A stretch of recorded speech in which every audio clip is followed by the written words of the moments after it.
Good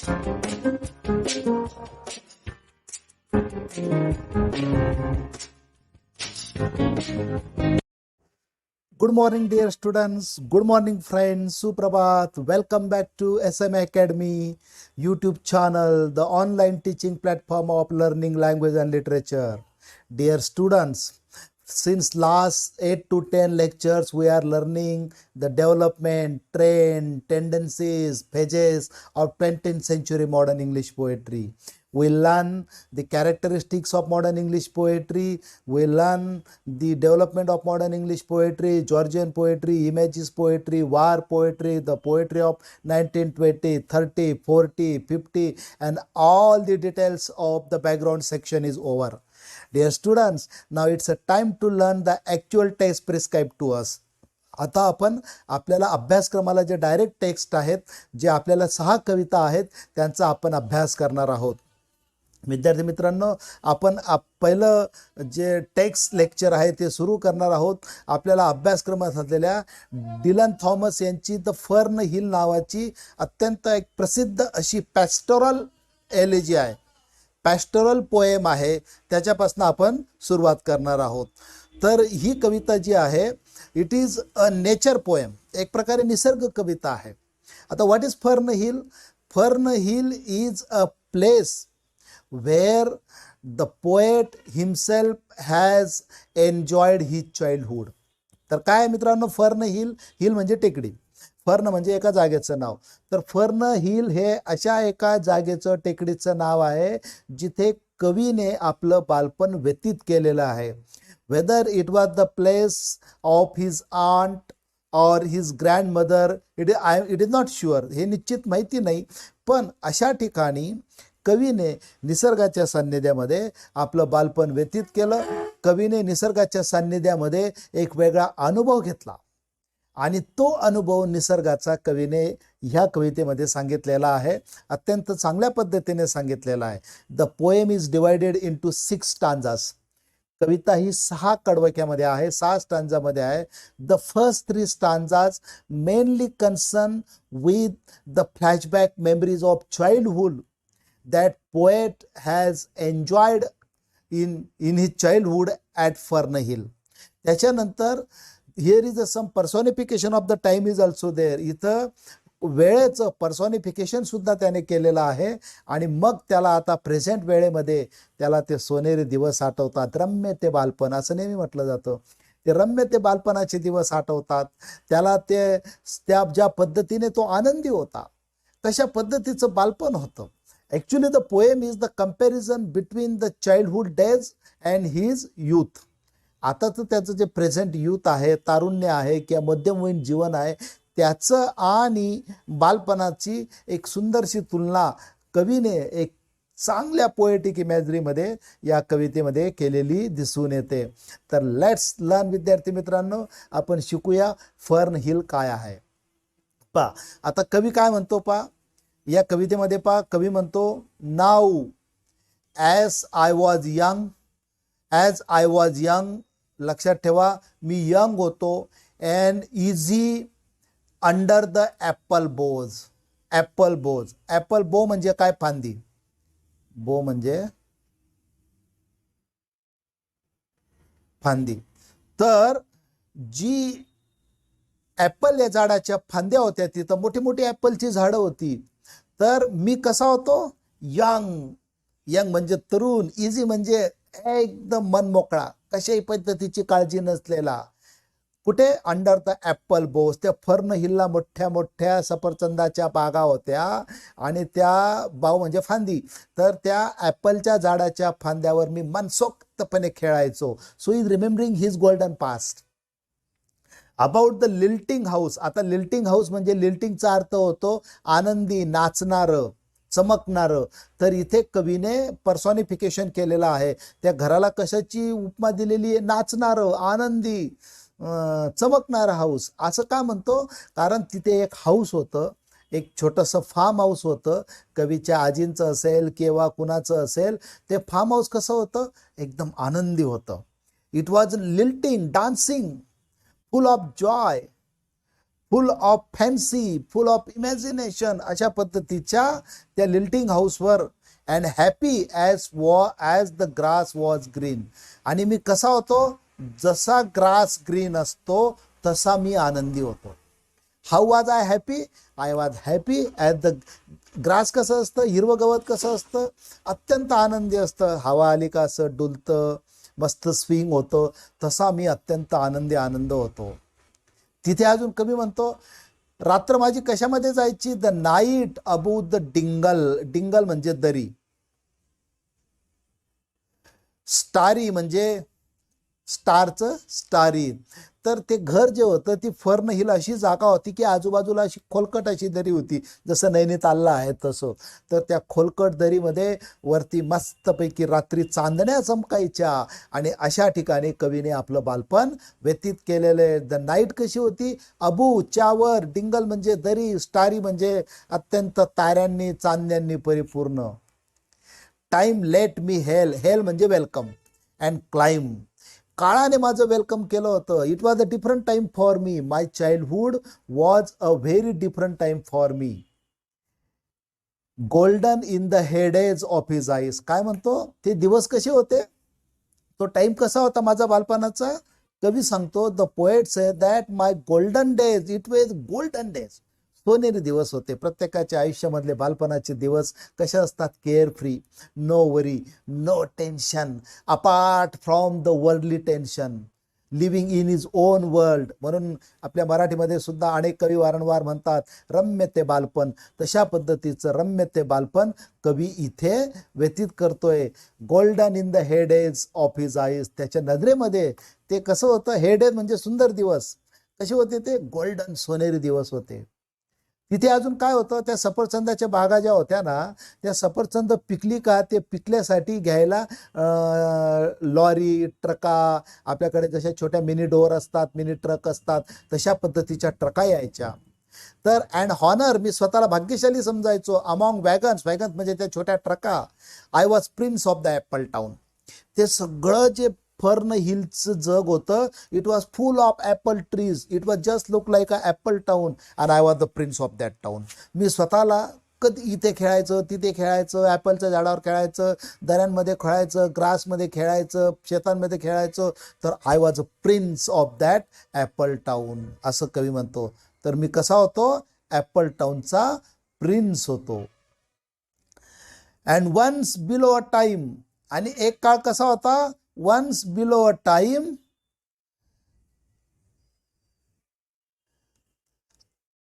कुठं गेलं? And once below a time I lordly had the trees and leaves. त्या trees म्हणजे झाडांमध्ये, लीव्ज म्हणजे पानांमध्ये मी कसा होतो? लॉर्डली, राजा होतो तिथला. ट्रेल विथ द डेसीस, खेळायचो. ट्रेल म्हणजे घरंगळायचो असं आहे ते.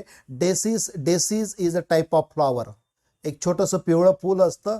आणि बार्ली म्हणजे एक गव्हाचं जसं असतं ना आपल्याकडे, राईचं झाड असतं, ते त्या राईच्या झाडांमध्ये, त्या बार्लीच्या झाडांमध्ये, त्या डेसीच्या फ्लॉवरमध्ये घरंगळायचो, खेळायचो. कुठे? Down the reverse of the windfall light. आणि ती झाडं कुठे होती? अशी टेकडीवर होती. There was a river flowing. आणि त्या अशा डाऊन द रिव्हरमध्ये मी त्या ठिकाणी त्या बार्लीच्या आणि डेसीच्या त्या फुलांमध्ये, बार्लीच्या त्या शेतांमध्ये खेळायचो. So how the in the first stanza the poet is remembering his golden days, his golden past, his golden childhood, his different type of experiences कवी या ठिकाणी आपले सांगतो आहे. आता दुसरा स्टांजा पहा मित्रांनो. See the second. सेकंड स्टांजामध्ये कवी काय म्हणतो? And as I was green. मी कसा होतो? I was green. ग्रीन म्हणजे काय? मी हिरवागार होतो. आता हिरवागार होतो म्हणजे काय? मनाने हिरवागार होतो. कारण तरुण्य तसंच होतं, बालपण तसंच होतं. केअर फ्री, मला कशाचीही काळजी नव्हती. I was care free. मी अत्यंत मनमौला पद्धतीचा होतो. मनाला जसं वाटेल तसं खेळायचो, फिरायचो, हिरायचो. कुणाचं मला कोणतंही, no tension of the world. कोणतंही जगाचं टेन्शन नव्हतं, ना अभ्यासाचं टेन्शन, ना घराचं टेन्शन. बालपण तसंच असतं. That is there.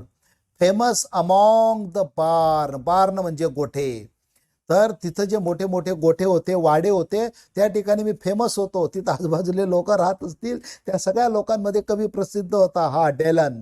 A very joyful boy, very pleasant boy. अशा पद्धतीची माझी इमेज होती. About the happy yard and singing at the farm was home. I was very happy and that farm was my home. ते जे form होतं, ते जे माझं शेत होतं माझ्या आजीचं फर्नेलमध्ये, it was my home. In the sun that is young once only. तो काय म्हणतो, in the sun that is young once only. जसा दिवसामध्ये सूर्य हा एकदाच यंग असतो, तसं माणसाच्या, जसं सूर्याचे 3 फेजेस असतात, सकाळ दुपार संध्याकाळ, तसं माणसाचं सुद्धा बालपण, तारुण्य आणि म्हातारपण, वृद्धपण अशा फेजेस असतात. पण जसा सूर्य दिवसामध्ये एकदाच तरुण असतो, how as the sun is young once only, तसा मी सुद्धा त्या तारुणपणामध्ये तरुण होतो. Time let me play and be, that was my time. And it was a time who forced me to let play and enjoy that world. मला काळाने ती संधी दिली तशा पद्धतीने आनंद उपभोगायची. Golden in the mercy of his means. तर गोल्डन इन द मर्सीज, ती दया जी होती, ती कृपा जी होती, मर्सी म्हणजे कृपा, कुणाची कृपा होती, ऑफ टाइम. आणि तो टाइम कसा होता, गोल्डन.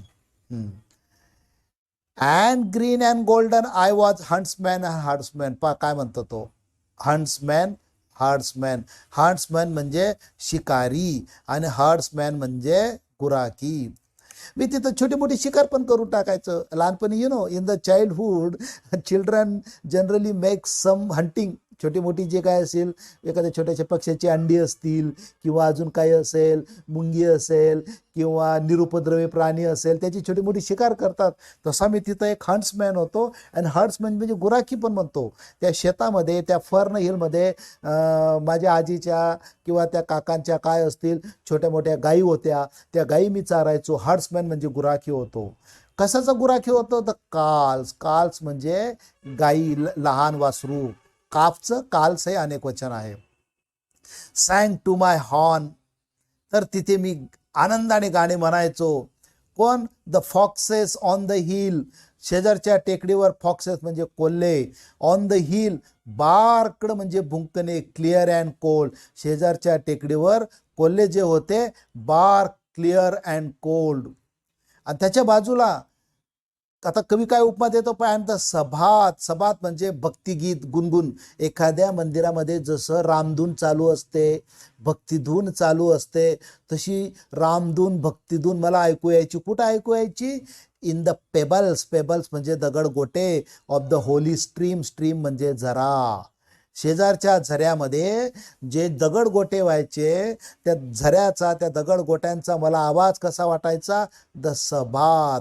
एखादी मंदिरातल्या रामधून सारख्या, एखाद्या पवित्र धार्मिक स्थळामध्ये बारीक अशी धून असते ना, तसं मला छान पद्धतीने ती धून ऐकू येत होती. So the poet here is making the comparison. कवी हा आपली तुलना करतो आहे. कशाची तुलना करतो आहे, he is making the comparison of his golden past. तो आपल्या गोल्डन पास्टची तुलना करतो आहे. So do you get it. Now we will learn the next stanza. It is not getting.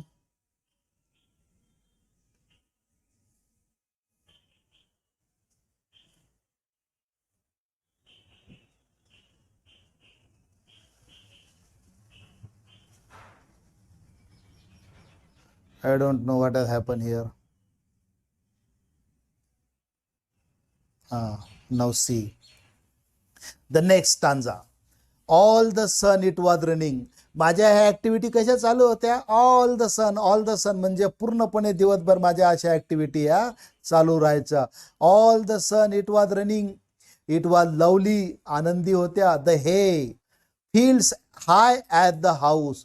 तर ते फील्ड्स तुम्हाला माहिती आहे का, एखाद्या शेतामध्ये गवत निघाल्यानंतर त्या गवताच्या अशा मोठ्या मोठ्या पेंड्या केल्या जातात किंवा भारा केला जातो, ढीग केला जातो. तो कसा होता, एखादं घर वाटेल असा उंच होता.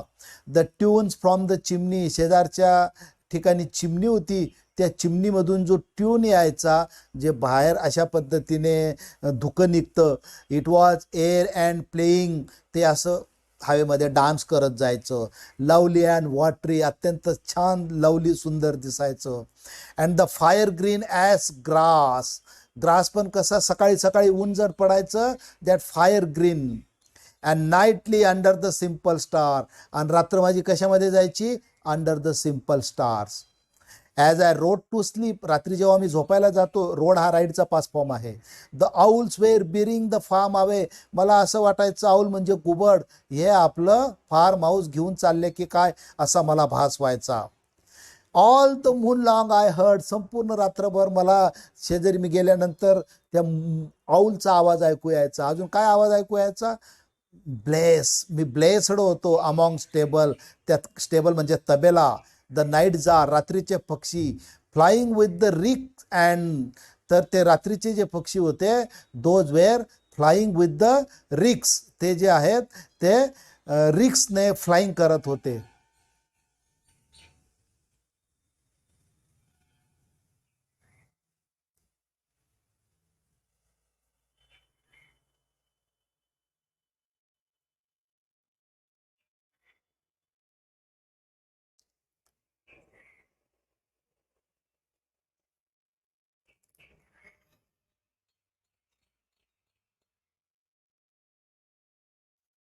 It's not going well, therefore I will not make here, just I will teach it, just see the line by line. And flying with the reeks and the horses flashing into the dark, and रात्री ते घोडे जे आहे ते रात्री चमकायचे. you know, generally the animals flash in the night, their eyes flash, their skin flashes. आता पुढचे 3 stanza पहा. अँड टू अवेक, मी रात्री जेव्हा उठायचो. The farm like a wanderer, एखाद्या भटकंतीसारखा. व्हाईट विथ द ड्यू, सकाळी सगळ्या ड्यू म्हणजे काय, ड्यू मीन्स दॅट इज दवबिंदू, दवबिंदूने चमकलेलं असायचं. Come back, the cock on his shoulder, it was all shining, it was Adam and madam. आता हे काय मित्रांनो, ॲडम अँड यू हे पृथ्वीवरचे पहिली माणसं होतं अशी मानली जातात. आणि ते ज्या ठिकाणी राहत होते ना पहिले, it is called as the Eden garden. कलकत्त्याचं स्टेडियम नाही, इट वॉज ईडन गार्डन. तर त्यात फर्न हिलची कंपॅरिझन कवी कशाशी करतो, ॲडम अँड ईवच्या ईडन गार्डनशी करतो. तर सकाळी पूर्णपणे दवबिंदूंनी भरलेलं शेत मी जेव्हा उठायचो तेव्हा. And it was looking like Adam and you. And the sun, the sky gathered again, दररोज सकाळी स्काय गॅदर्ड व्हायचं. And the sun grew around the very day, संपूर्ण दिवसभर सन ग्र्यू व्हायचा. So and the sun grew around, so it must have been after the birth of the simple light. जसं रात्र झाल्यानंतर सकाळी लाईटचा बर्थ होतो, त्या पद्धतीने सकाळी ही अत्यंत प्लिझंट दवबिंदूंनी भरलेली राहायची. So in the first spinning place the spell bound horses, उधळणारे खिदळणारे ते घोडे. Walking warm out of the winning green stable, stable म्हणजे त्या घोड्यांचा तबेला, त्याच्यात ते सकाळी असे खिदळत खिदळत बाहेर निघायचे सकाळमध्ये. On to the fields of praise, त्या तबेलातनं ते घोडे खिकी करत खिदळत खिदळत शेजारच्या शेतांमध्ये जात असत. पुढे कवी काय म्हणतो पहा. And honour among foxes and pheasants, मी त्या ठिकाणी फॉक्सेस म्हणजे कोल्हे आणि पिजर्ट्स म्हणजे तितर पक्षी, याच्यामध्ये हॉनर मी अत्यंत स्वतःला वाटत होतं, कारण ते पक्षी तिथं होते. बाय द गे हाऊस, आता इथं वेगळ्या पद्धतीने गे म्हणजे आनंदित, तसा अर्थ नाही.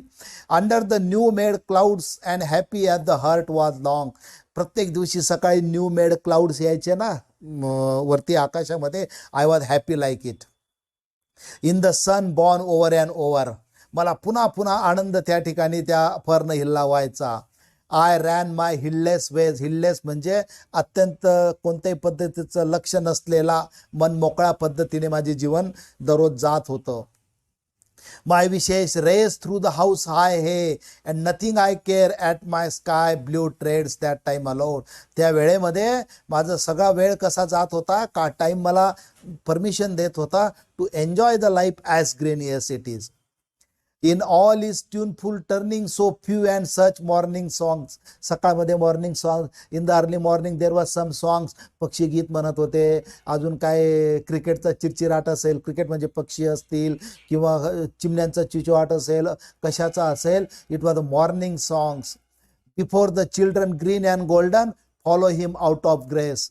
तर बालपणामध्ये हे सगळं फॉलो हिम, काळाने दिलेली देणगी आहे, तिचा आनंद उपभोगून घ्या. फॉलो ग्रेस म्हणजे आनंदाने उपभोगून घ्या. You can enjoy this only in your childhood, not in your middle age, in the later stage.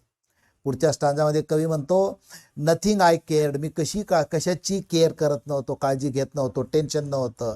In the lamb white days, जसं एखादं छोटंसं लॅम्ब असताना कोकरू ते आपलं काळजी घेत नाही, तसा मी कोकरू होतो. That time will take me up to the swallow, आणि काळ जो होता तो हे सगळं माझे आनंदी आहे. स्वॅलो म्हणजे गिळंकृतपणे. Throng lob by the shadow of my hand, माझ्या हातातून हळूहळू मी मोठा होत गेलो. Now here the poet is comparing his present time with the golden past. आता तो त्याचं स्वतःचं वर्तमान हे मागच्या पास्टशी कम्पेअर करतो आहे. In the moon that is always rising nor that riding to sleep, मी रात्रभर आणि दिवसभर झोपेमध्ये काढलेले आहेत. आज मला I can't sleep properly well, but at that time I was very free, care free like a lamb. I should hear him fly with the high fields, त्या मोठ्या मोठ्या याच्यामध्ये वेगळ्या वेगळ्या पद्धतीचं सॉंग्स मॉर्निंग्स ऐकत होतो. And wake up the farm how you are fled from the childless land. Now I am not a child, I am young, youth, middle age, and now it is a childless land. Oh, as I was young and easy in the mercy of his mean. तो म्हणतो, oh, what a golden time it was. It was the mercy of the time I was young and easy. Easy म्हणजे carefree. Time held me green and dying. हळूहळू काळ माझ्यापासून चालला आहे, काळचा पळून मरून जात आहे. तर मरून जात आहे म्हणजे काय, निघून जात आहे. Though I sang in my chains like the sea, आणि मी सीचं कसं असतं, सीच्या लाटा काठावर येतात आणि जातात, त्यांचा जसा विशिष्ट आवाज येत असतो तसाच गोल्डन डेज जे होते ते आज मी पुन्हा पुन्हा सॅंग करत आहे. I am remembering sang in my chains of the sea. So the dear friends, the poem is basically the remembering the golden days, past days of the childhood memories that poet has enjoyed at the Fern Hill, and he is comparing it with, he has made a personification and he is comparing it with his present time, how golden it was. रम्य ते बालपण अशा पद्धतीची ही कविता आहे. समजायला सोपी आहे, आपण चांगल्या पद्धतीने समजून घेतलेली आहे. याचं डिटेल ॲनालिसिस असलेली समरी आणि क्रिटिकल असलेलं आपल्या व्हॉट्सअप ग्रुपवर मी अपलोड करेल, ते तुम्ही वाचून काढा. मला वाटतं लाईन टू लाईन तुम्हाला कविता समजलेली असेल. Thank you friends, thank you watching the online video on SM academy. आपण सगळ्या कविता अशाच लाईन बाय लाईन छान पद्धतीने शिकणार आहोत. See you soon again in the next video, in the next lecture. Thank you friends, thank you.